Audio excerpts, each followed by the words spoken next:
messieurs, bonjour et bienvenue dans ce bulletin d'information. Les imams doivent être formés sur l'islam tolérant pour lutter contre le terrorisme. C'est une déclaration du président Macky Sall lors d'un panel de haut niveau. Il estime que l'Afrique doit refuser les modèles qu'on veut lui imposer. Pour le chef de l'État, ce n'est pas tout simplement une affaire de société d'État, mais de société. Macky Sall appelle aussi les hommes politiques à faire attention en parlant des imams arrêtés récemment. Je vous propose de l'écouter au micro de Dissa Prera Modou Diop. Il faut développer un discours philosophique et théologique, c'est-à-dire une formation.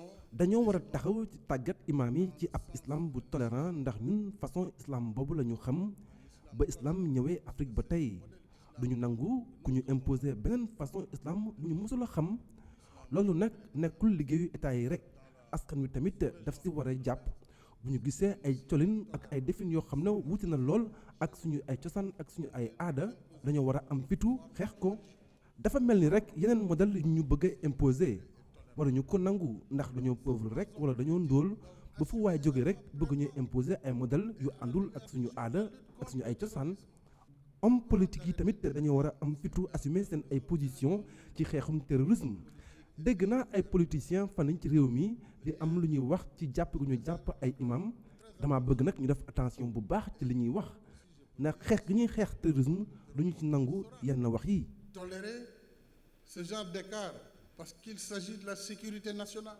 Restons avec la lutte contre le terrorisme qui est le thème de la journée des forces armées qui sera célébrée ce mardi. La cérémonie a lieu ce matin au camp Djal Diop en présence du chef de l'État, chef suprême des armées. Le thème retenu, les forces de défense et de sécurité face aux nouvelles menaces. Après la sortie du livre intitulé Macky Sall contre vents et marées, des voix s'élèvent pour dénoncer cet ouvrage de Alioune Fall. Mais pour certains observateurs, les écrits sur les dirigeants sont tout à fait normaux car cela va permettre à la jeune génération de connaître l'histoire des hommes qui ont eu à diriger ce pays. C'est un reportage de Aminata Mbaresso. Macky Sall contre vents et marées, un nouvel ouvrage consacré à l'actuel président de la République du Sénégal, son auteur Alioune Fall. Dans ce livre, le journaliste et consultant en communication retrace les péripéties politiques de l'actuel président, son combat pour la conquête du pouvoir.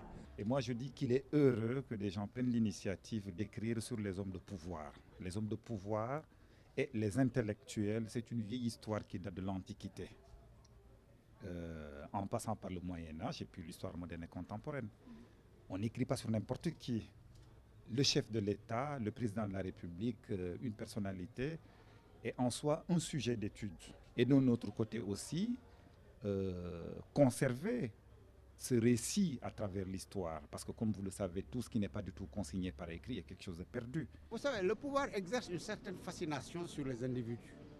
Et on pense généralement que l'élu est un élu de Dieu, parce qu'on dit Vox Populi, Vox Dei, est un élu de Dieu, et que donc il exerce une fascination sur les populations.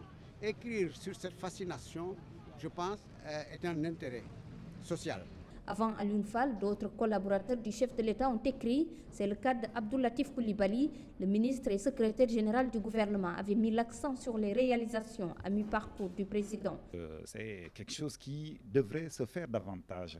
Rien qu'avec le président de la République, Maître Abdoulaye Wade, on a eu je ne sais combien de livres. Avec le président Abdou Diouf, on a eu combien de livres. Aller en France, aux États-Unis, les livres qui s'écrivent sur les chefs d'État se comptent par dizaines ou par centaines. C'est-à-dire se lever contre le fait que les gens aient pris la parole pour écrire sur le président de la République. Je suis désolé de le dire, mais c'est des gens qui n'ont pas compris grand-chose. Même si les voix sont discordantes sur ces livres qui font l'apologie des tenants du pouvoir, nos interlocuteurs soutiennent tout de même que ces faits sont indissociables de l'exercice du pouvoir, un phénomène qui n'est pas nouveau au Sénégal. Croisade contre les moustiques et insectes à Dakar. Le service national de l'hygiène publique lance la dernière phase du programme Fagaru, une semaine durant laquelle les agents de la structure vont sillonner les différents quartiers de Dakar pour une opération de saupoudrage et de désinfection. Celle-ci débutera à 21h. Les populations sont donc appelées à fermer leurs fenêtres pendant le déroulement des opérations. Reportage Ibrahima Kane, Mardia. Devant ses locaux à la Gueule Tapée, le service national de l'hygiène publique affûte ses armes. Objectif, venir à bout des moustiques et insectes dans la ville de Dakar pour un mieux-être des populations. Le ministre de la Santé et de l'Action a décidé de l'engagement des moyens humains et logistiques du service national pour mener une mission offensive de prévention primaire centrée sur la destruction des moustiques par la pulvérisation spatiale d'insectes extra-domiciliaires. C'est une mission d'étude publique d'intérêt général qui vise vraiment à sauvegarder la santé des populations. Vous savez, aujourd'hui, l'écosystème du département de Dakar est favorable au développement larvaire, au développement des moustiques. Aujourd'hui, il faut apporter une réponse pour réduire la densité de longévité. C'est à cela que répond notre intervention. L'opération se déroulera au niveau des différents quartiers de Dakar de 21h jusqu'à l'aube. Les populations sont invitées à respecter certaines mesures de prévention durant cette opération de saupoudrage. Les précautions à observer, c'est d'éviter de s'exposer aux nuages de protéger les denrées alimentaires, éviter de vendre les denrées sur la voie publique, garder les animaux domestiques, les mangeoires, mais également les abreuvoirs. Au stade où nous en sommes, c'est l'appel que je lance vers les journalistes. C'est vous qui devez aujourd'hui, à 20h, quand tout le monde va être à table, en train de regarder les télévisions, écouter les radios, qu'ils entendent ce message. Le message qui vient d'être lancé par le Major Ngom, la précaution. Il faut que les populations comprennent ce qui se passe. C'est pour leur bien. Cette dernière phase du programme Fagaru se tiendra sur une semaine. L'objectif à terme est de réduire de manière drastique les moustiques et insectes, une manière de lutter contre le paludisme, entre autres maladies. Le nouveau site de recasement des marchands ambulants de Félix Eboué fonctionnel. Seuls les hic sur les 2920 emplacements, seuls les 800 ont été pris selon le gérant Ndiagafal. Certains commerçants interrogés jugent les apports trop élevés. Pour le moment, aucun marchand n'a ouvert sa cantine, nous disent Maïmouna Ndiaye et à la caméra Mardien. 2920 emplacements, 4 compartiments, le centre commercial de Félix Eboué fin prêt pour le recasement des marchands ambulants. Tous les travaux sont terminés. Le centre commercial est fonctionnel à ce jour. Ce sont les commerçants qui doivent venir s'inscrire. Ils ne sont pas encore venus parce que pour un centre commercial de presque 3000 places, on n'a pas encore atteint 800 inscrits. Des box et des cantines à des prix variés, les bénéficiaires ont 2 ans pour payer. Actuellement, pour s'inscrire au centre commercial, vous payez la somme de 135 400 et vous payez le reste sur 2 ans. Donc les gens qui disent que le montant de l'inscription est élevé, c'est du n'importe quoi, c'est pas cher. La cantine est à 1 171 000 au rez-de-chaussée. Au niveau 1, c'est à 971 000. Deuxième niveau, on a enlevé 100 000 francs à chaque fois. Bon, pour les box, le plus cher, c'est 777 000. Au premier niveau, c'est 677 000. Pour les box, il y a même des box où il faut un apport de 95 000 francs seulement pour avoir un box. Alors pourquoi les commerçants tardent à s'installer? C'est un peu cher le prix des cantines et des box. Et aussi les box sont très étroits et il n'y a pas beaucoup de cantines.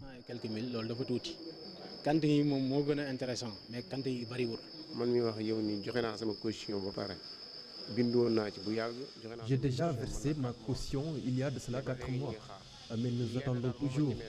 Avec tous ces frais, nous allons certainement peiner à remplir nos étals. Et en plus, je trouve que 1,20 m pour une cantine, c'est trop exigu. Même si certains marchands trouvent le prix des cantines cher, le gérant du centre commercial affirme avoir revu à la baisse l'ensemble des emplacements. Maïmouna Ndiaye, merci. Sport à présent, éliminatoire mondial 2018, première séance d'entraînement des Lions ce lundi à Paris avant le match contre Madagascar. Les joueurs sont prêts pour le défi. Toutes les dispositions ont été prises à Madagascar. 18 joueurs présents à l'entraînement. Allons retrouver nos envoyés spéciaux, Pape Abdoulaye Ter, Hamza Diallo. Décrassage en guise de retrouvailles pour les Lions du Sénégal. L'unique séance d'entraînement en terre parisienne a été très appréciée par Cheikhou Kouyaté, un des tauliers de la tanière. Tout de même, il appréhende ce long voyage vers l'inconnu, lui qui n'a jamais foulé la terre malgache. Pour nous, ce sera pour la première fois. Maintenant, c'est un match comme on le sait, ce sera difficile. Il y a une équipe qui va nous attendre maintenant, il ne faut pas les sous-estimer. On ira là-bas pour essayer de chercher les 3 points. Du côté des autorités, tout a été mis en œuvre pour que ce long déplacement se passe bien. À l'UCC, si vous voulez ce stage à Paris, par rapport à la proximité des joueurs, et rallier Madagascar par un vol spécial. L'État a suivi dans sa volonté dans ce sens. Et la fédération se trouve en train d'encadrer l'environnement de cette équipe-là et de voir que tout se passe dans bonnes conditions, comme on le souhaitait. Et c'est le cas depuis hier. Nous n'avons aucune entrave par rapport à ça. L'ambiance est bonne. 19 joueurs pour l'unique séance d'entraînement ici à Paris, donc, avec le groupe au complet dès ce mardi qui rallie Tananarive par vol spécial. Et mercredi, une séance d'entraînement. Jeudi, la mise en place tactique pour le match vendredi. Les Lions ont quitté Paris hier soir à destination d'Antananarivo, la capitale malgache. Ils devraient arriver en fin de soirée. Le match est prévu ce 13 novembre. Voilà, c'est la fin de ce bulletin. Merci de l'avoir suivi. L'info revient à 8h en Wolof.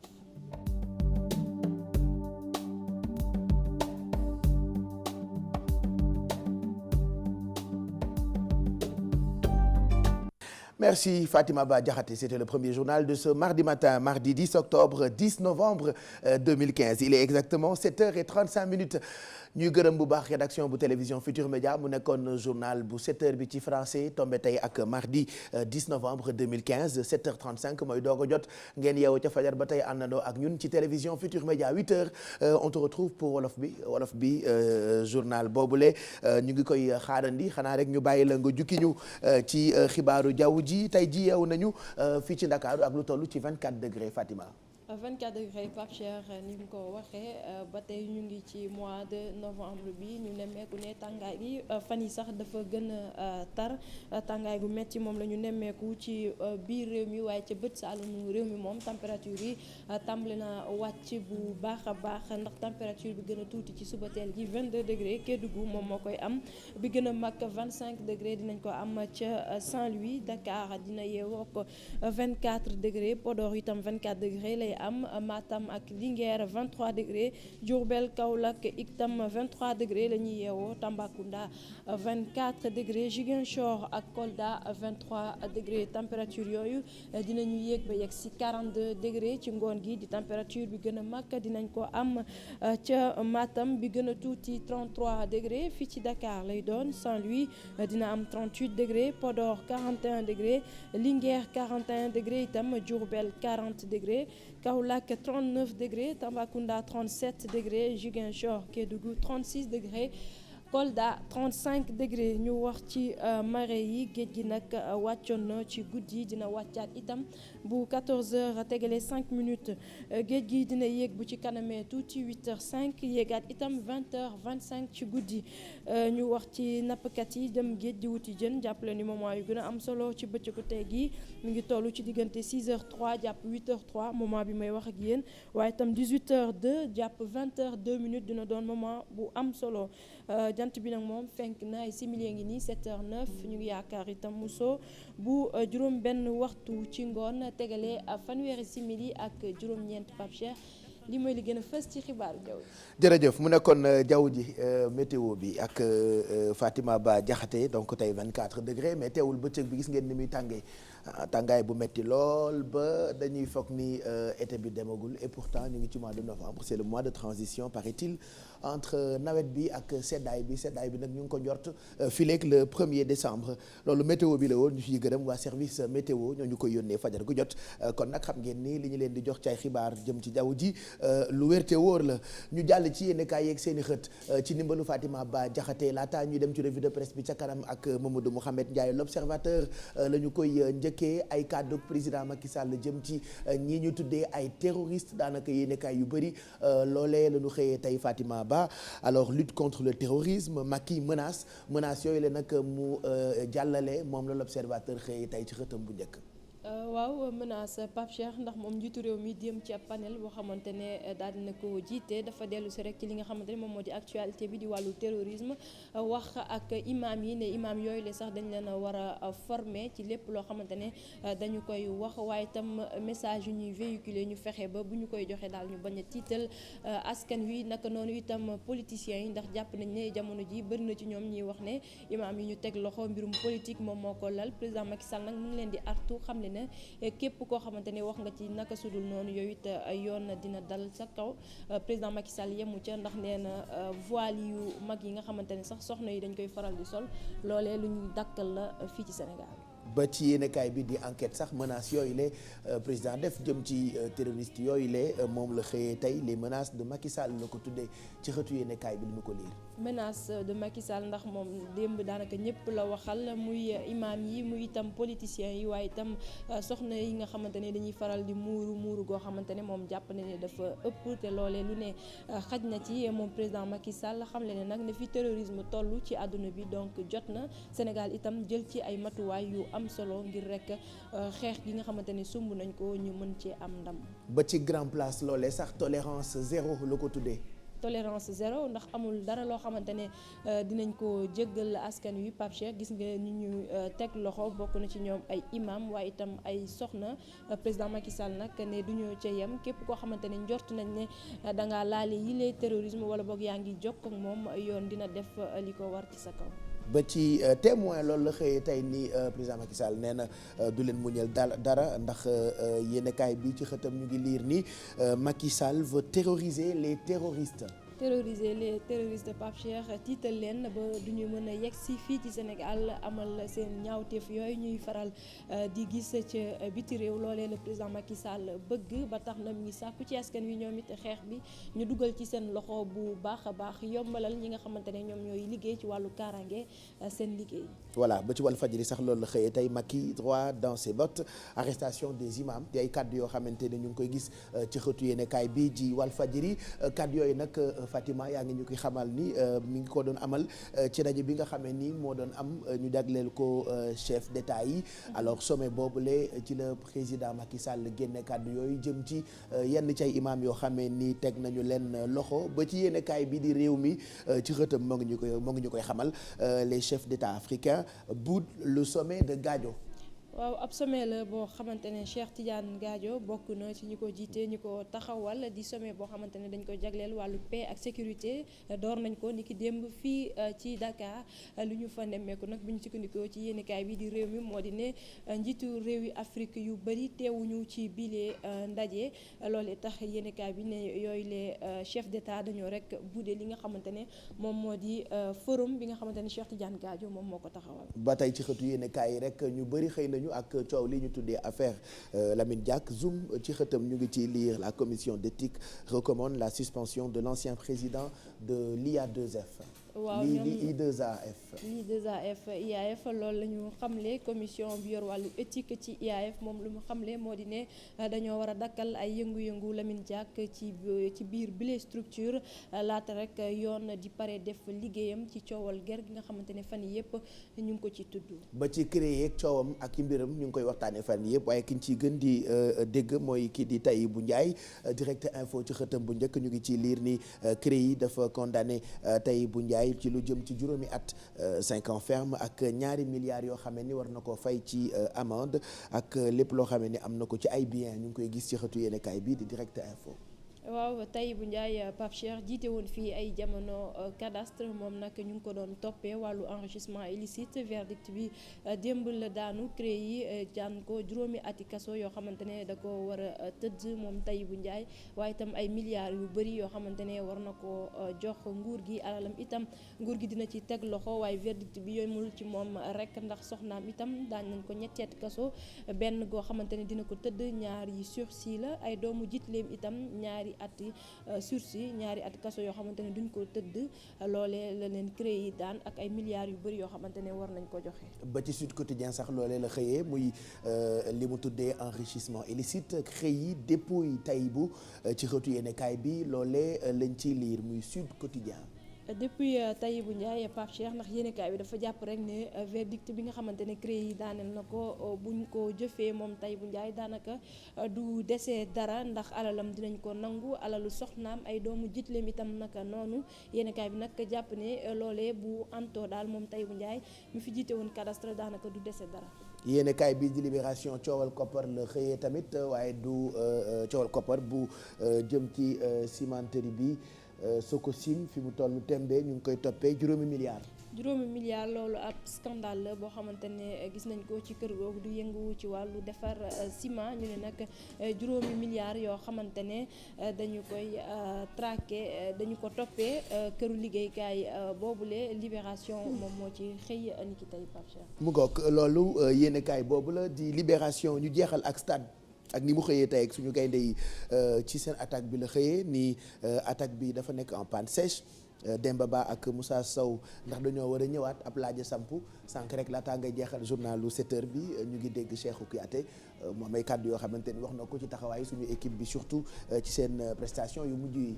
waaw Pape Cheikh ndax ñu ngi jëm ci ay jongante yu am solo Sénégal wala dajeek Madagascar mu soxal coupe du monde bi nga xamante ne dina am ci atum 2018 ci Russie fu mu toll nii nag li ñuy def mooy fexe ba équipe bu baax ñu am ko su ko defee ñu mën a génn ci les match ba tax na ñu ngi daal laajte ndax kii di Demba Ba ak Moussa Sow bu ñu leen indiwaatoon ci attaque bi Sénégal du am dara ab laaj la bu sampu yéenekaay bi di Le Stade moo ci xëy.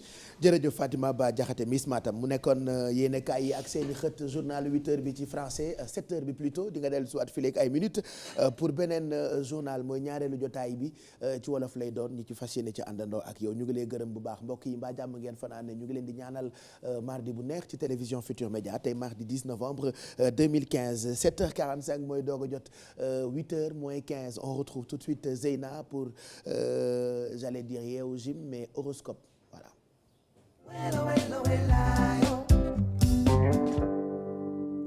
Bonjour Zeyna.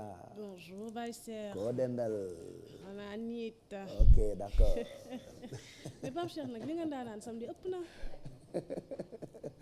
ak seen xale rappeurs yi te kat pour yéen dama nekk ci sama dëgg de émission bi day am pour yéen tout le temps.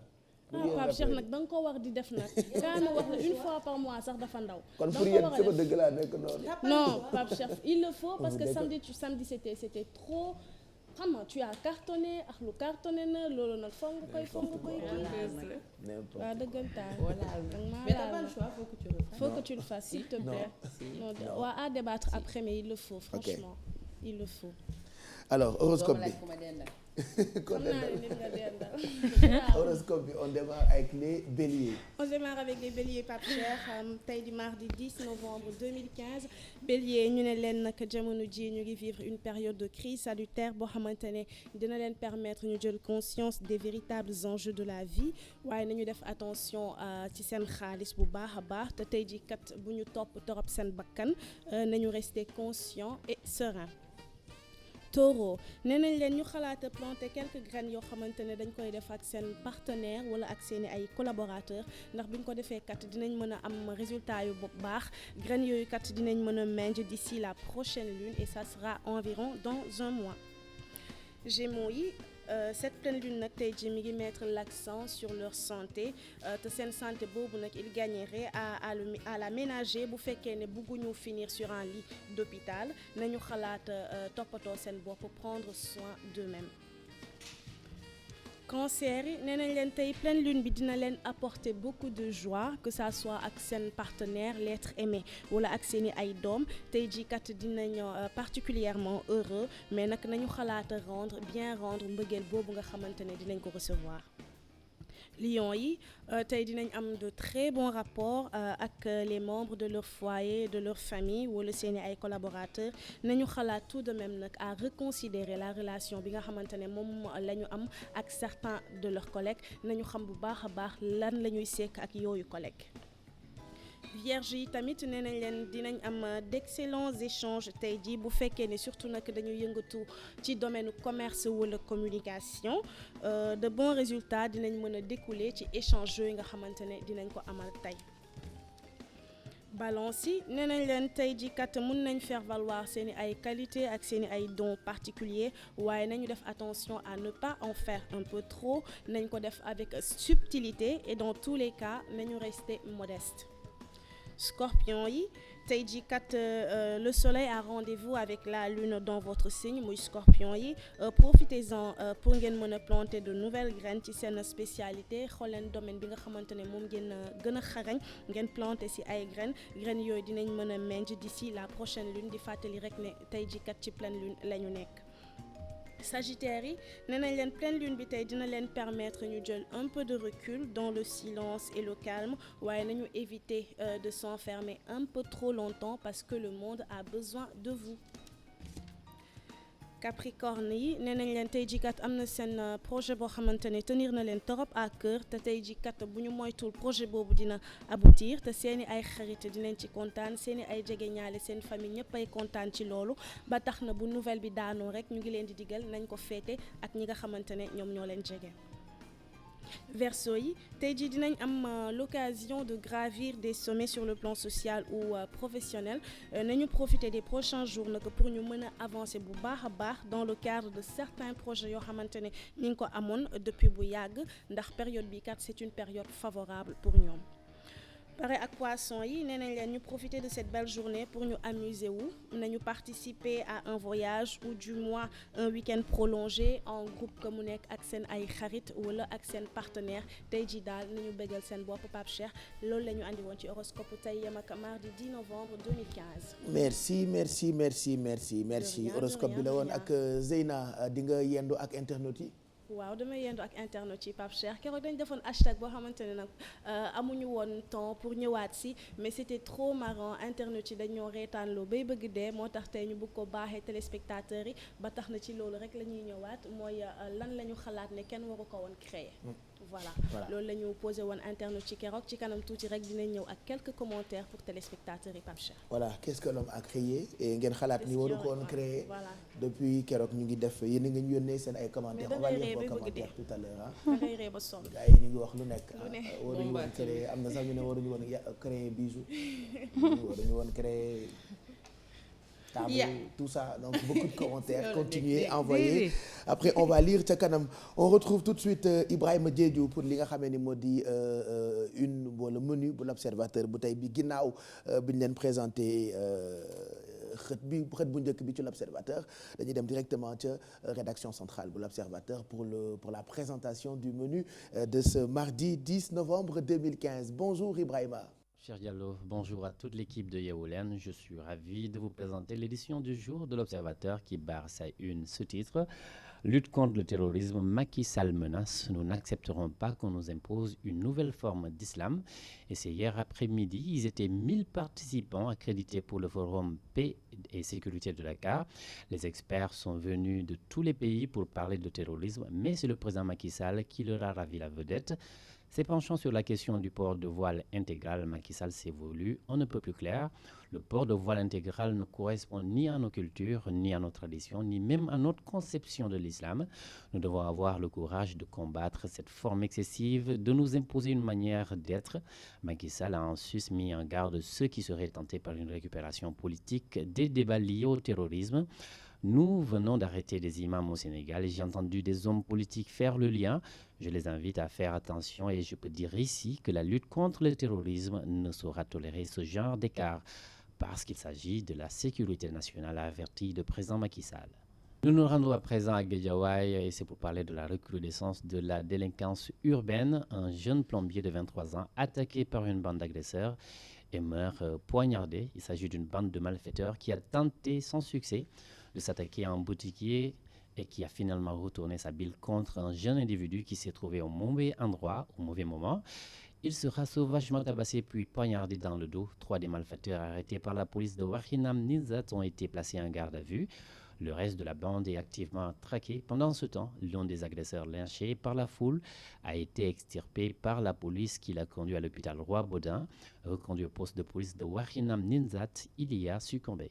Le combat Bombardier-Rocky Balboa figure également en bonne place à la une de l'Observateur du jour. Autant dire que le suspense perdure autour du combat devant opposer Bombardier à Rocky Balboa. Le promoteur de lutte de cette affiche, Mansour Aou, n'a toujours pas eu l'onction du CNG qui campe sur sa décision. Le CNG demande au promoteur de prouver que Rocky Balboa est un lutteur pour mériter d'affronter le roi. Et comme dernier recours, Mansour Aou pourrait saisir le ministre des Sports. Nous parlons toujours de sport et cette fois-ci, nous nous intéressons à l'infirmerie des Lions du Sénégal. Diafra Sakho, Alfred Ndiaye et Boukari Dramé forfait, Sadio Mané touché, Pape Ndiaye soirée incertain. Le médecin des Lions, le docteur Pape Fedjor, a fait le point sur l'état de santé des joueurs et annoncé les forfaits de Diafra Sakho, Alfred Ndiaye et Boukari Dramé. Pendant ce temps, Cheikhou Kouyaté pense que les Lions auront droit à un match difficile face à une équipe malgache. Le milieu de terrain de West Ham estime cependant qu'il faudra aller à Antananarivo pour essayer de se qualifier le plus vite possible. Voilà, Papier, c'était tout pour la présentation du menu de l'Observateur du jour. À vous, à toute l'équipe de Yeewu nos lecteurs. Bonne lecture.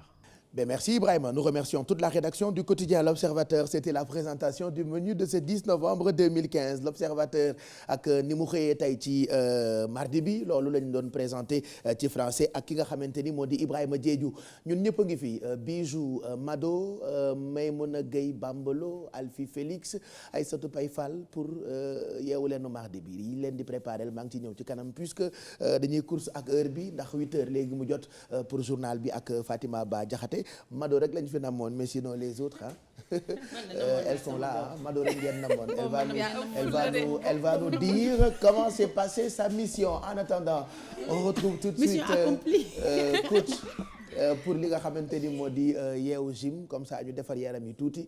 Mardi bi tey dafa xaw a lëndiwe yeewuñu bu baax xaw ma lu xew waaye dafa lëndiwe lool sax. xëy na bu naaj bi gënee génn yaram yi dina gën a tàng voici Yeewu Gym.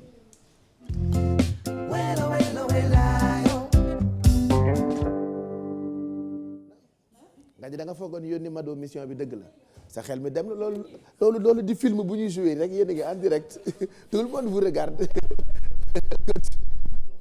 ndax ça va suba saa ngi nii rek tey mardi bi dafa leen di gëmmentu yeewu baax yeewu yooyu nga xam ne xoolal doo bëgg a dem fenn loolu la ma dal nag tey moom ce qui ne devait pas m'arriver m'est arrivé j'ai très sommeil en attendant ngeen di Yeewu Gym maa ngi doon tudd ci ginnaaw non jarul ko fi bàyyi ma nelaw non je dors prends ton temps.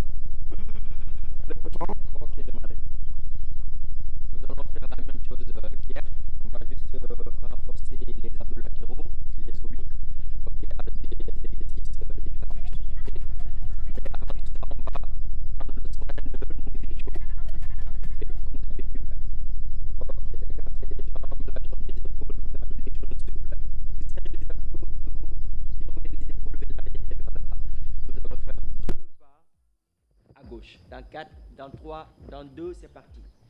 Ok. 1. Avec les bras. 2. Croisez les bras. Ok. C'est ce qu'on appelle le grip-vine. Croisez derrière. Vraiment, c'est quoi le grip-vine? Je ne connais pas le mot, hein. Grip-vine, on l'appelle en wolof comment? Ou bien en français, 2 pas à gauche et 2 pas à droite. On intègre maintenant les talons. C'est parti. 2 pas à gauche, 2 pas à droite et vous intégrez les talons. Talons ici et talons là. Maintenant, tendons les bras. Ok. Bras bien tendus à la hauteur des épaules. Poussez les coudes loin derrière. Nous allons échauffer l'ensemble du corps. Les épaules, le milieu et le bas du corps. Maintenant, allongez les jambes vers le plafond. Vous sollicitez les épaules. Les grands doigts. Encore. On se déplace à gauche et à droite. On voyage de Saint-Louis à Dakar. Yes. On vient de Dakar à Saint-Louis. Une dernière fois, masse restée, talons fesses. Ok. On descend sur les appuis. Activez-moi les fessiers encore plus bas. Les coudes en avant. On descend, on descend, on descend, on descend. Poussez encore. Utilisez les talons pour pousser. En bas, en haut, en bas, en haut. Ok. Vous transférez le poids du corps à gauche puis à droite. Serrez les abdos. Encore. Dans 4.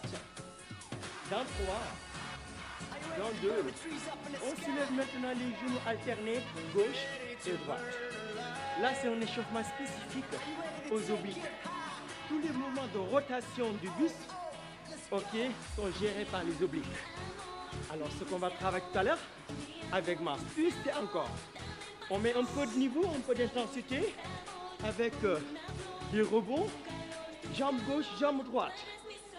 Où sont les bras? Tendez bien les bras. Travail de coordination, bras-jambes. Encore. Encore.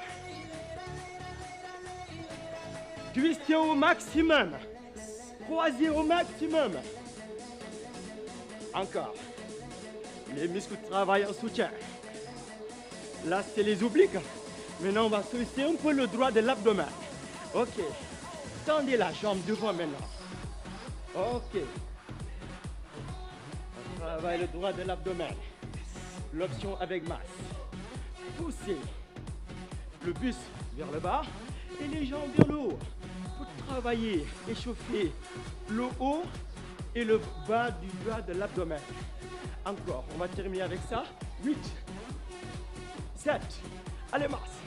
6, 5, 4, 3, 2, ok, marchez maintenant. Soufflez. On va donner la place à Massamba qui va bien s'occuper de vos obliques. Yes.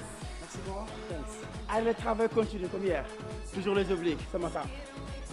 Allez, le premier mouvement très facile. On le fait sur place. Talons sur les hanches. Les mains là. Allez, on va évoluer sur le côté. À gauche, à droite. Regardez-moi bien. Le bas du corps est fixe. D'accord? Les talons bien ancrés au sol. Et à partir des épaules, rotation. Rotation. Avec le regard. Même chose. 8, 7, carrément sur le côté. Comme si vous donnez un coup de poing. Même chose. Sans bouger le bas du corps. Fixe. Maintenant, on se prépare. Maintenant, les coudes là. Rapide. Même chose. Sans bouger le bas du corps. Allez, le moment où j'aimerais de travailler cette partie du corps. Allez, faites comment? Un peu plus bas. Donnez-moi encore 8. Rapide. 8, 7, 6, 5, 4, 3, 2, encore 8. Chez vous, faites-moi ça 3 fois 8. Répétition. 4, 3, 2, et un vous relâchez. Le second exercice. Le second exercice. En option, regardez, patineur, au skater, comme on l'appelle souvent. Maintenant, si vous êtes à l'aise, un peu plus d'intensité. Un peu plus d'intensité. Croisé, je le coude. Carrément sur les côtés. Toujours la taille qui travaille. Ça, c'est le niveau 2. Le niveau 3, un peu plus intense. Allez, parfait. Cherchez loin. Cherchez loin. Complètement tendu. Allez, vous croisez la jambe. Loin derrière. Parfait. En option aussi, là, vous touchez le sol. 8, 7, 6, variante, 5, 4, 3, vous pouvez faire la même chose, cette fois-ci, le bras vers l'eau, même chose, 8. Je répète l'option, vous marchez, si vous êtes en surpoids, si vous êtes âgé, sautez surtout pas, faites du ça, d'accord? Ça c'est l'option facile, ou bien un peu plus intense, avec un petit saut, 8, 7, 6. Allez, il nous reste un dernier exercice pour ce matin. 3, 2, stop. Le dernier, statique. Statique. Allez, vous restez là. Les bras sont tendus. En option, vous les ramenez là. D'accord? C'est le dernier. À part de la regarder, carrément sur le côté. Et vous changez. Le bas du corps ne bouge pas. Je répète. Votre cible, c'est la taille. Allez, même chose. Tout à l'heure. Avec un peu plus de rythme. Pour finir. Juste 3 fois une répétition. Partez. 8. 7. 6. Là, vous sentez carrément les obliques. Et sensation de brûlure. 3. 2. Juste 8 et on en parle plus. 8. 7. 6. 5. 4. 3. 2. Stop. Et vous relâchez. Après chaque séance d'entraînement, prenez la peine de tout étirer, de ranger tous les groupes musculaires qu'on a à déranger. Croisez les mains, grandissez, relâchez tout. Jambe gauche, derrière jambe droite, allez vous croiser. Vous poussez la hanche de l'autre côté et relâchez toute cette partie du corps. Là, vous laissez aussi descendre les pulsations. Allez, rangez tout. On est là, les épaules, qu'on aille solliciter, les bras traversent le corps et gardez l'épaule basse. Là, vous tirez. Changez. Toujours un plaisir de vous servir de la part de coach Mo. Mohamed, reposez-vous bien. Bachir. waaw coach. tey la indi woon. mais merci kontaan nañu pourtant nelaw ma non nelaw dama jàkkaarloo ak écran bi exercice yi ngeen def yëpp yàgg Mor ma def. je te jure voilà yeewu naa léegi. j'ai même pas besoin de café. merci. juste xanaa rappeler journée le 20 bi. waaye le 20. le 20 moom defe naa man maay ouverte porte yi. man maay journée porte ouverte la maay taxaw ci biti. Alain sax du ibbi bunt yi man maa koy ibbi. merci Mor merci Mass. lundi prochain wala ba le 20. ah pour moi ouais tout à l'heure évidemment ouais je travaille là-bas maintenant léegi ñaari liggéey laa am seeda yàlla petit bu EFAT donné Aram Diène sama xarit bi tey moom laa jëlanteel c'est le gars qui me filme c'est dommage que y a que moi qui a le pouvoir de le voir ce matin mais pas vous qui nous regardez mënu leen ko gis je jure moo fi ne c'est le meilleur caméraman de tous les temps bon damay laqatu ak moom ñu waxtaan en attendant ma bàyyi leen ak Fatima Ba Diakhaté pour journal 8h bi juste après on se retrouve on vous souhaite encore une très bonne journée.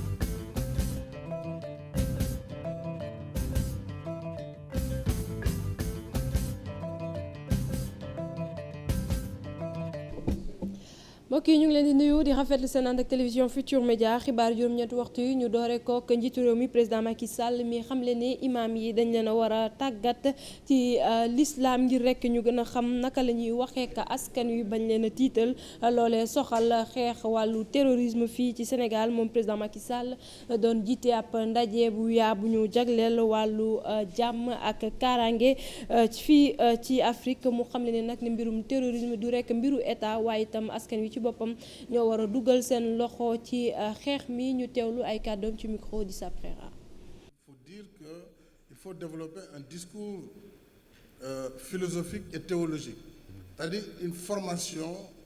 Dire que il faut développer un discours philosophique et théologique, c'est-à-dire une formation. dañoo war a taxaw ci tàggat imaam yi ci ab islam bu tolérant ndax ñun façon islam boobu la ñu xam. ba islam ñëwee Afrique ba tey duñu nangu ku ñu imposer beneen façon islam bu ñu mësul a xam loolu nag nekkul liggéeyu état yi rek askan wi tamit daf si war a jàpp bu ñu gisee ay colin ak ay defin yoo xam ne wuute na lool ak suñu ay cosaan ak suñu ay aada dañoo war a am fitu xeex ko dafa mel ni rek yeneen modèle yu ñu bëgg a imposer waruñu ko nangu ndax dañoo pauvre rek wala dañoo ndóol ba fu waaye jóge rek bëgg ñuy imposer ay modèle yu àndul ak suñu aada ak suñu ay cosaan homme politique yi tamit dañoo war a am fitu assumer seen ay position ci xeexum terrorisme dégg naa ay politiciens fan ci réew mi di am lu ñuy wax ci jàpp gu ñu jàpp ay imam dama bëgg nag ñu def attention bu baax ci li ñuy wax ndax xeex gi ñuy xeex terrorisme duñu ci nangu yenn wax yi. Tolérer ce genre d'écart parce qu'il s'agit de la sécurité nationale. xeex terrorisme nag loole mooy thème journée bi nga xamante ne moom la ñu jagleel tey force armée dinañ ko màggal ni ki talaata di xew-xew bi nag dana am ca camp Dial Diop ci kilifteefu njiitu réew mi Macky Sall thème ren bi nag ñu ngi ko jàpp ni force de défense et de sécurité face aux nouvelles menaces dinañ ci dikkaat ci suñu yeneen jotaay xibaar ñu wax ci téere bi nga xamante ne Aliou Fall bind na ko ñu duppee ko Macky Sall contre vents et marées bëri na ñoo xamante ne ñaawlu nañu bile téere ndax jàpp nañ ne da ci xalamal président Macky Sall ñeneen ñi ñoom jàpp ne loolee lu baax la ndax dina tax rek xale yi nga xamante ne ñoom ñoo fi ne tey bu ëllëgee ñu xam nag ak wala bokk ñan ñoo jiite woon seeni réew ak nan la ñu meloon ñu teewlu ci ab reportage bu Aminata Mbaare Sow Mardia. Macky Sall contre vents et marées di ab téere bu bees bi ñu jagleen jiitu réew mi ki ko bind di Alioune Fall ci biir téere boobu le journaliste bi di consultant en communication di fàttali li Macky Sall jot a daj balaa moo jot ci nguur gi. man en tant qu'historien mbette la ci man may gis ay nit di bind lu jëm ci nit te du ñu bind ci n'importe qui ci président de la république lu ñuy bind président de la république objet d'étude le sujet d'étude la bu ñu xoolee ci régime bi ñu génn muy régime président Abdoulaye Wade bind nañu à dire presque 40 ou 50 livres édité nañu ko mais bu ñu génnee ci suñu Sénégal fii dem États-Unis dem France ak yu ni mel mais nañu xool ñaata livre la ñu bind ci Mitterrand nañu xool ñaata livre la ñu bind ci De Gaulle nañu xool ñaata livre la ñu bind ci Bill Clinton ak George Bush c'est-à-dire ma jàpp ni que lu war a am la bu amutoon sax normalement dafa war a am. Macky Sall mi tax ñuy wax tey jii ak Alioune Fall ak Latif Coulibaly ak Diène Farba dafa nekk koo xam ne dafa ànd ak ay nit si jamono yu metti wala jamono yu neex nit ñooñu yaakaar ni jamono ju metti jooju war nañ ko mën a fàttali. balaa moom nag ñeneen ñuy liggéey ak njiitu réew mi jotoon nañu bind bokk na ci Abdou Latif Coulibaly ministre bi secrétaire général du gouvernement doon wane li Macky Sall jot a liggéeykum bi mu jëlee nguur ga ak léegi.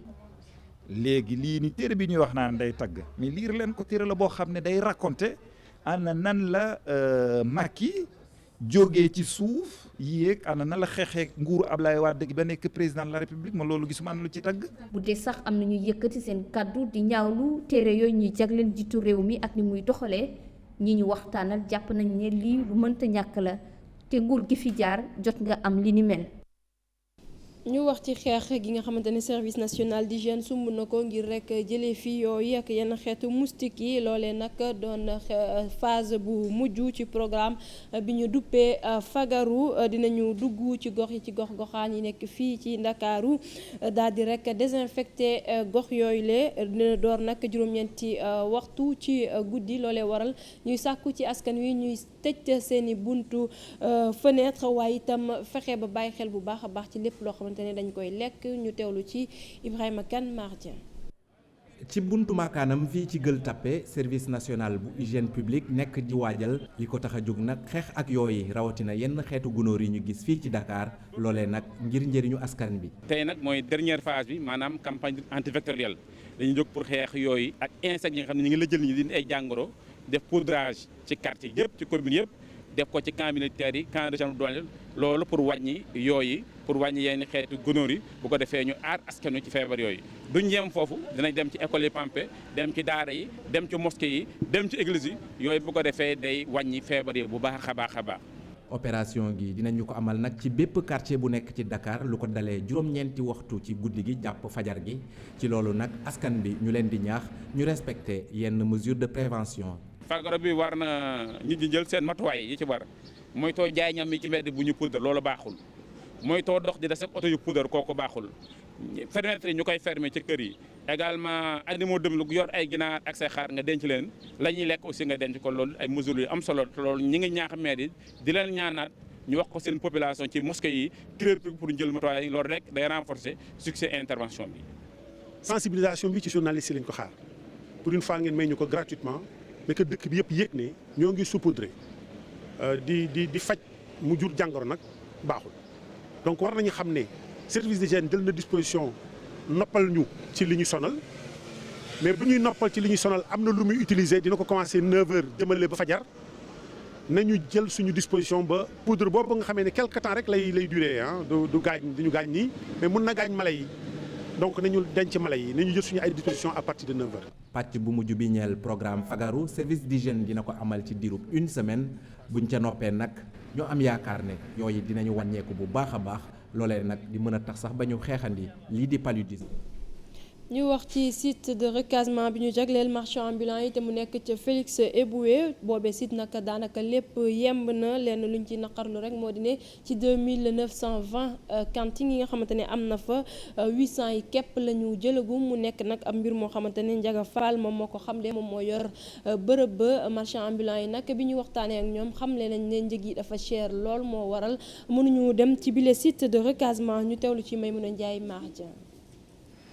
lu jege ñetti junni emplacement muy ay béréb yoo xam ni commerçant yu bari nekk ci ndakaaru mën nañ feelal léegi seen taabal di jaay centre commercial bu Félix Éboué fi mu toll nii am na ñeenti compartiment béréb yi yëpp ñu ne ubbil nañ ko ambulant yi ku bëgg mën ngaa ñëw bindu. cantine yi am nañ bunt da ngay ñëw indi sa courant installé sa courant sa compteur bopp les box su paree na taabal yaa ngi fi lépp ngi fi da ngay ñëw dugg jaay. donc li des mooy commerçant yi xam ni ñoom la ko ville de Dakar jagleel ñoo war a ñëw bindu jël seen i place ñoom nag ñoo ñëw ñi bindu si ñëpp bi ñu tàmbali eggaguñu 800 ci centre commercial boo xam ne war naa jël presque 3000 marchands donc ça pose un problème. ci béréb yi mën nañ fee nemmeeku ay box ak ay cantines yoo xam ni seen njëg wuute na ñi nga xam ni ñoo fi bëgg a ñëw. ku ci ne am nga ñaari at ngir fay ba mu mat. pour ñu inscrire mi ngi tàmbalee ci 95000 ba 225000 pour benn cantine loolu nag bu nee dafa cher mën nañu ko fay ci cantine boo xam ne da ngay tëj sa bopp yaa ko moom sa bopp di ko tëj ak box yoo xam ne 95000 ba 145000 nga am sa box li des nga fay ko ci 2 ans. wante lu waral commerçant yu bari fi mu toll nii kenn gisu leen. ñi am nañ ñi amuñu man su fekkee mën naa ko am na ñoo xam ne mënuñu ko su ma sañoon ñu wàññi caution bi parce que box yi dafa tuuti lii box yi dafa tuuti ñu ko jaay ay 900 et quelques mille loolu dafa tuuti. cantine yi moom moo gën a intéressant mais cantine yi bariwul. man mi wax yow nii joxe naa sama caution ba pare bindoo naa ci bu yàgg joxe naa sama caution mën na 4 mois mais ba léegi ñu ngi xaar. lenn daal moom ma ci metti mooy li ñu doon dàq ci mbedd mi ngay sonn te buñ ko inauguré boo ñëwee tey doo am loo chargé sa place loolu daal moom gën a metti moom leneen li ma ci metti mooy place yi dafa tuuti 1 mètre 20 la yaa gis nga ko mu ngi 1 mètre 20 la daanaka mënul def bagage bu bari buñ sañoon moom lu mu néew mat 1 mètre 50. bu fekkee ni marchand yu bari fi mu toll nii nee nañu cantine yi nga xam ni moo nekk Félix Éboué gënalu leen ki ñu dénk centre commercial bi moom li ñu xamal mooy. amul benn cantine boo xam ni fi mu toll nii njëg la ñu fixé woon moom la ñuy doxal maanaam yépp la ñu wàññi. si wax ci éliminatoire mondial 2018 Lions yi nag daal dinañu tàggatu ca Paris mu nekk seen séance d'entraînement bu njëkk loolee nag ngir waajal seen match bi nar a dox seen digganteeg Madagascar fukki gaynde ak juróom-ñett daal dinañ teew ñu ne nag matuwaay yi war yëpp jël nañ ko ngir rek ndaje moomu lee jaar ci yoon ñu teewlu ci suñuy envoyé spéciaux Pape Abdoulaye Der Hamza Diallo. benn cukki-cukki bi ñu amal fii ci Paris laata ñuy dem Madagascar neex na lool Cheikhou Kouyaté kenn ci kàngamu équipe bu Sénégal bi waaye xaw na am xel ñaar ci tukki bu sori bi jëm Madagascar muy foo xam ni moo ki ñoñom mosuñu fa teg seeni tànk. match bu métti la doon parce que équipe boo xam ne xewuñu ko parce que déjà dañuy dem dëkk boo xam ne déjà c'est la première fois pour ñun ñëpp maintenant ñun suñu objectif c'est essayer gagner match boobu pour dem su poule coupe du monde bi. mais bon li ñuy xaar moom lu métti la donc mais mentalement ñun pare nañ ko. mu mel ni ngir dalal xel yi ñu yor kilifteef bi ci équipe bi ne lépp luy matuwaay jël nañ ko ngir voyage bi daal di yemb. matukaay yu état yi waroon def yëpp def na ko coach yi bëggoon na stage bi ñu am ko Paris dans un premier temps am na ko bëggoon na hôtel bu baax am na ko bëggoon na vol spécial état bi jox na ko. premier yaakaar naa ne mu ngi xaar xale yi Dakar ci jàmm fédération nag lu ñuy wax environnement équipe bi loolu mooy moom lay góorgóorlu gën a rafetal gën a baax pour que dara ban tolof bañ fi am fédération maa ngi def lu war entraîneur mu ngi def lu war joueur yi tam xam nañu leen di xaar kenn gënu leen bëgg dem coupe du monde. fukk ak juróom-ñeenti joueurs ñoo teew ci entraînement bu njëkk bi muy menn mi ñuy def fii ci Paris laata ci talaata ji ñu war a bàyyeekoo Paris dem Tananarive Madagascar bu ñu yeggee ci àllarba gi benn séance d'entraînement jàppit mise en place tactique bi ci alxames gi ajjuma ñu war a jàkkaarloo ak équipe bu Madagascar. Pape Abdoulaye Der ni nga ko waxee gaynde yi daal dinañ jógee ni ki démb ca France wutali Madagascar dinañ fa yegg si nag ni ki tey jii ñu ngi leen fay xaar match bi xanaa rek di fàttali ne fukki fan ak ñett la ci weeru novembre bi mu ngoog fii la ñuy yem ak yéen ci xibaaru juróom-ñetti waxtu yi jaajëfal leen bu baax a baax ci teewlu bi yeewu leen day wéy ak Pape Cheikh.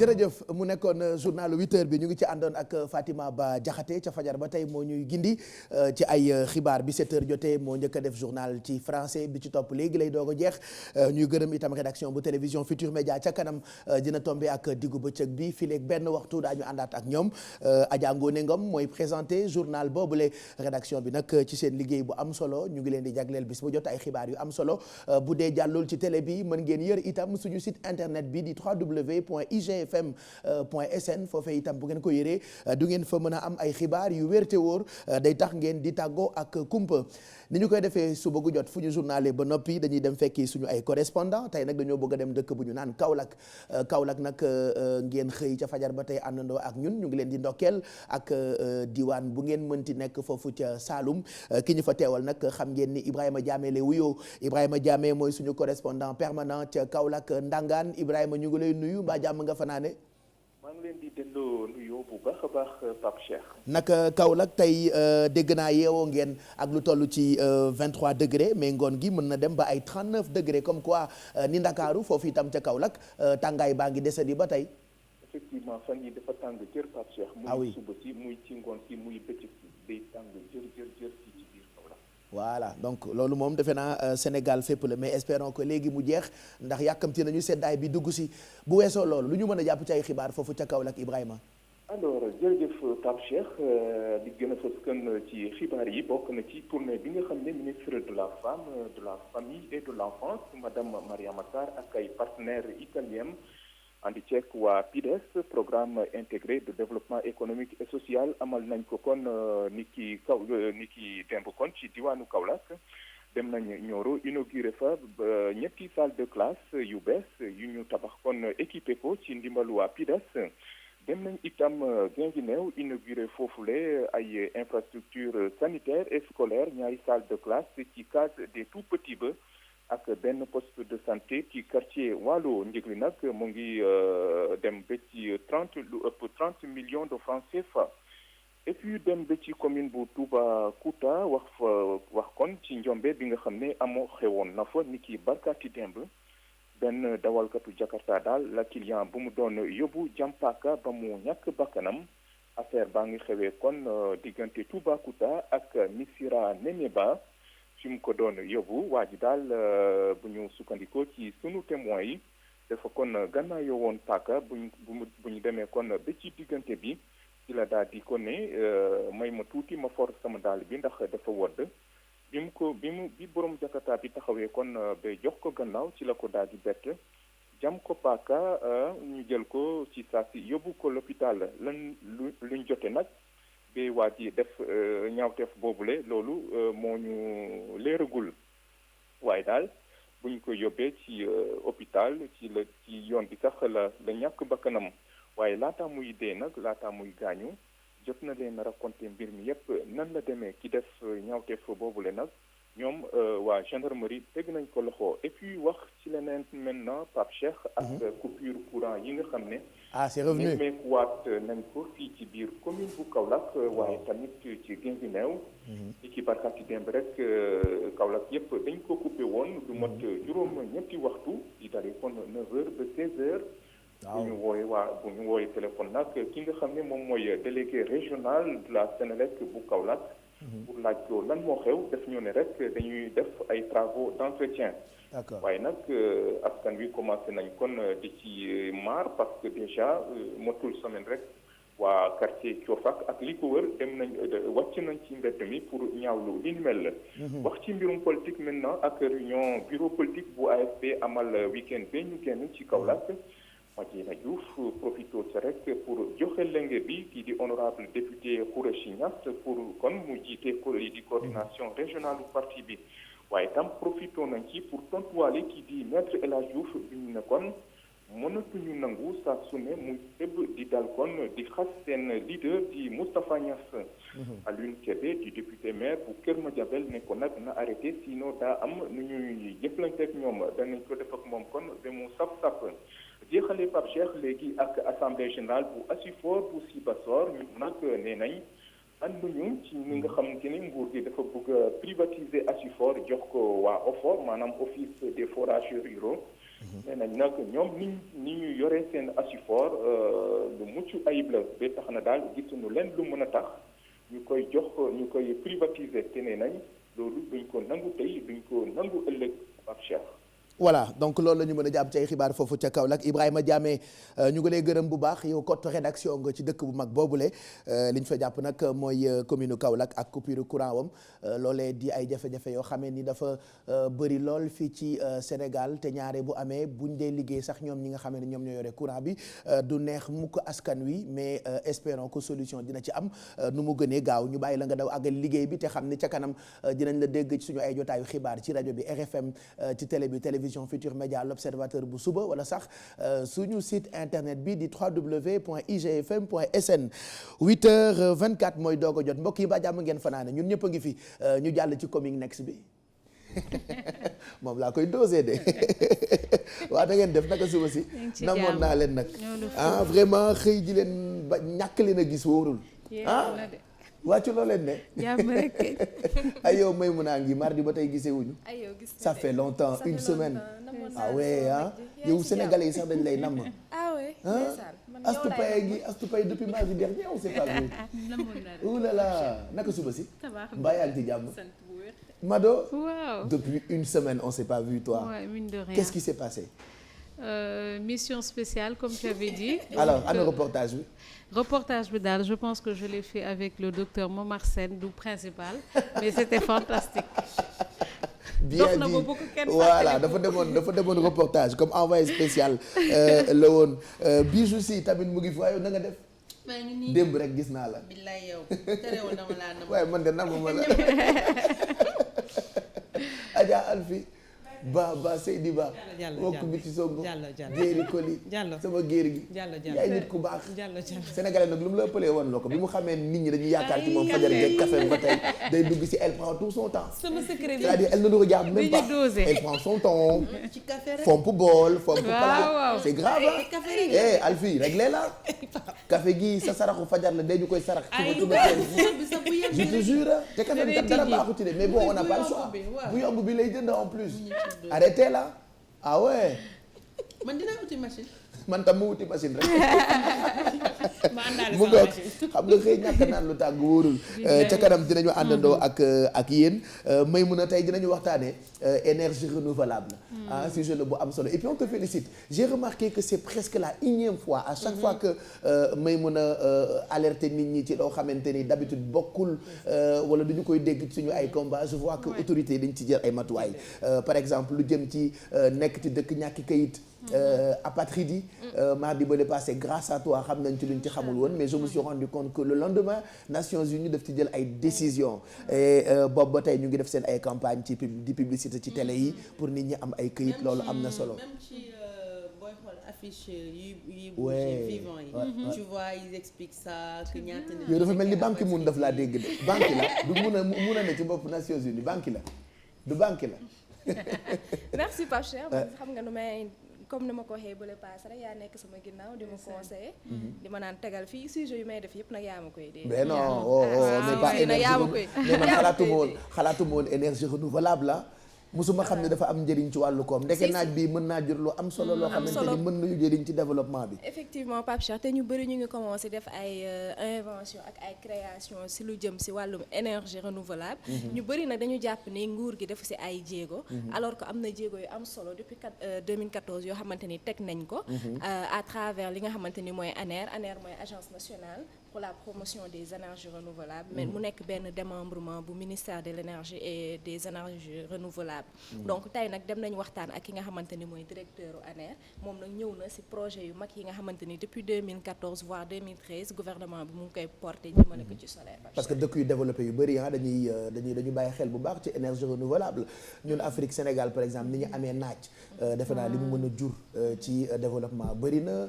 mbalit mi déchets yi ñuy sànni biomasse lu tudd xaw ma nu ñu koy woowee ça peut toujours servir ah. effectivement amoon na beneen produit naturel boo xamante ne dañ ko découvrir woon. et que boo ko jëlee utiliser ko mun nga ci am soit énergie wala huile boo xamante ne mun na dem remplacer essence si oto bi. parce que xam nga énergie renouvelable dafa moom moo englobé yooyu yëpp si la solaire nekk si la éolienne nekk si la biomasse nekk donc façon énergie yooyu noonu yëpp si biir énergie renouvelable la nekk. mais tey bi nga xamante ni moom la ñu gën a def focus mooy énergie solaire parce que xam nga Sénégal on a 3000 heures de soleil par an. donc mu nekk potentialité boo xamante ni mun nañ ko exploiter. pour wàññi li nga xamante ni mooy facture énergétique bi nga xamante ni parce que il faut savoir que état bi 8 milliards lay dépenser par année. pour lépp lu jëm si wàllum énergie ak yooyu. jeex na kon ca kanam lay nekk. ma yaakaaroon damay. da ngaa bëggoon non da nga bëggoon développer non yow lii coming next la kii fu mu nekk. coming next la fi mu nekk coming next. coming next la. dëgg fee gëj gi depuis maa bi ñëwloo. kon nañ ko léegi coming next bi bu ñu journalé ba pare on prend tout notre temps pour que chacun explique li mu nar ak li ngeen nas ci coming next bi on parlera culture comme chaque mardi ak Aïssatou Paye Fall ak présentation wu livre de la semaine parce que dañuy def promotion wu livre yi nga xamante ni suñu auteurs yaa ngi koy bind ak agenda culturel beeg yu am solo yooyu nga xamante ni ça nous permet pour ñu gën a xam valeur aada ak cosaan bu Sénégal Astou Paye. waaw Pape Cheikh mais balaa loolu balaa livre bi dafa am genre découverte bu mu leen defal benn woykat la il s'appelle Sidi Alpha Niang il est de Rufisque def na woy bu am solo mais loolu damay bàyyi ba ci kanam. D'accord. ñu déglu ko ñun ñëpp. Ok. Après on parlera de livres comme tu l'as si bien dit.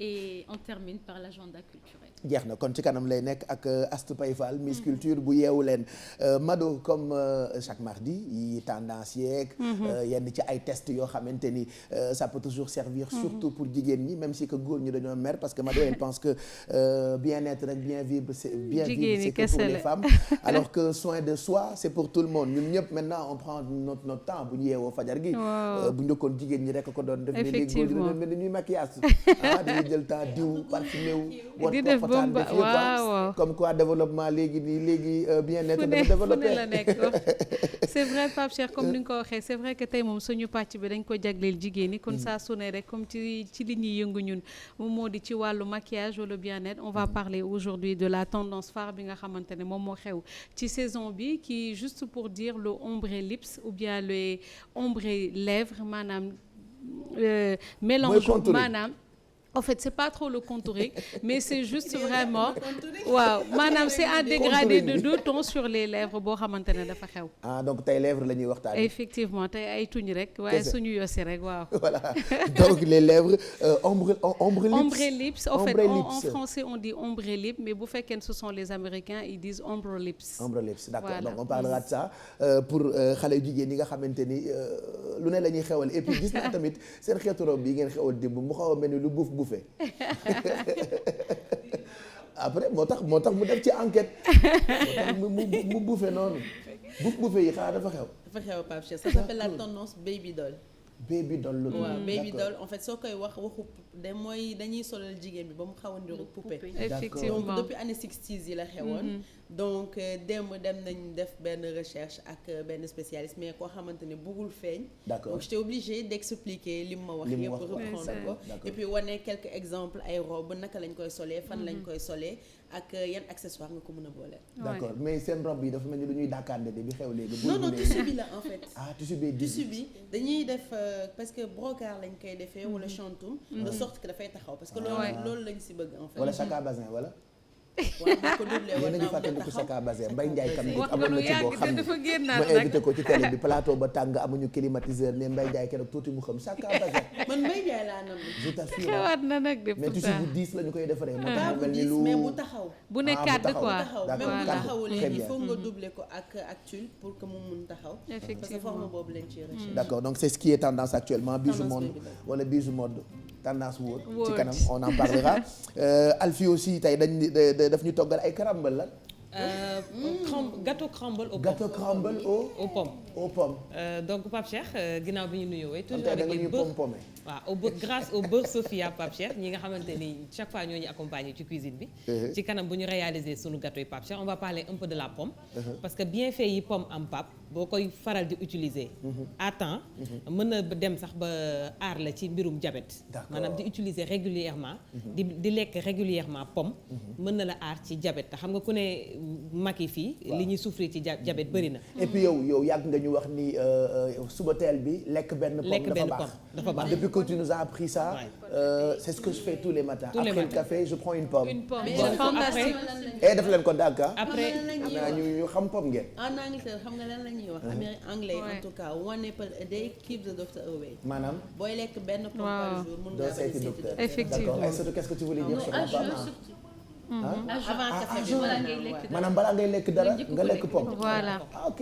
parce que après dinañu wax bienfait yi nekk ci lekk bi. te xam nga ni pomme benn pomme 200 des fois sax nga am pomme yoo xam ne benn 100 francs lay jar maanaam yu tuuti donc il faut chaque fois ñuy consommer pomme parce que après dinañu jëriñ parce que duñu xaar tamit ba feebar di ko dem di ko utiliser il faut l'utiliser dès à présent nga xamante ni dara jotagu la donc ci kanam dinañu def benn gëstu tuuti ci pomme fruit bu baax la fruit bu baax la et ça peut être office aussi de brosse à dents comme ñi nga xamante ne seen bëñ yi dañuy bënn au lieu ñuy jël cure-dent ngay yëy pomme parce que dafay permettre day dindi lépp loo xamante ne saleté buy des ci biir ñam bi da koy génne effectivement waaw d'accord les dentistes le conseillent tout le temps. d'accord mu nga donc loolu lañ leen préparé mu nekkoon coming next bi et puis Viviane Chidid sera notre invitée dina ñëw waxtaane tournée internationale bi nga xamante ni moo ngi koy préparé Viviane qu'on adore yàgg nañoo bégal quand même yàgg nañoo woyal ay woyam kenn ku ci nekk am nga histoire ak une de ses chansons moi j'adore ces chansons Viviane et puis elle est trop belle là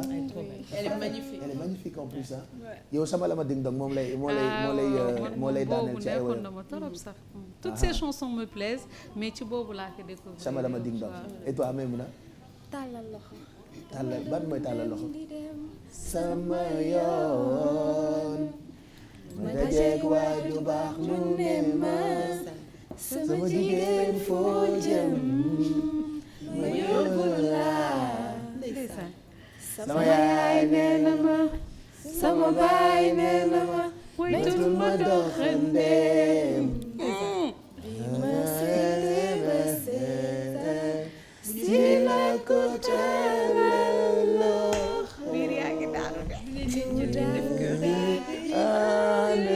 bon est-ce que mu ngeen dugal publicité ñu àggale suñu ay woy tàllal loxo et toi est-ce que tu payes Fall attendez benn duo bu mu defoon ak comment il s'appelle qui defoon Loxy. Kalla Alassane Fall. Comment il s'appelle non pas Alassane Fall. Le rappeur.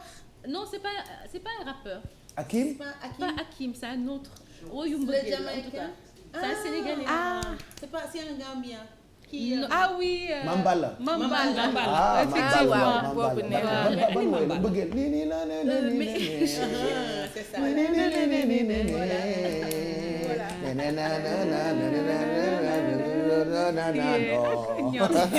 Et toi? double album bi mu génnee woon. Bataclan Manjara ak bi mu defoon ak rappeur yi. Bataclan dama ko doon teg pas Bataclan y avait Viviane et Frères. Viviane et Frères effectivement beneen album bu mu àndaloon aussi c'était deux albums. dama ko doon déglu en boucle en fait. benn bu jeexee dama ko doon tegaat boobu xam nga nekkoo fi. lu lay fàttali Sénégal comme ma defaat ko booy am na bu mu àndoon ak. Mokkumaan bi tam neexoon na. Sénégal Dakar laa jógee.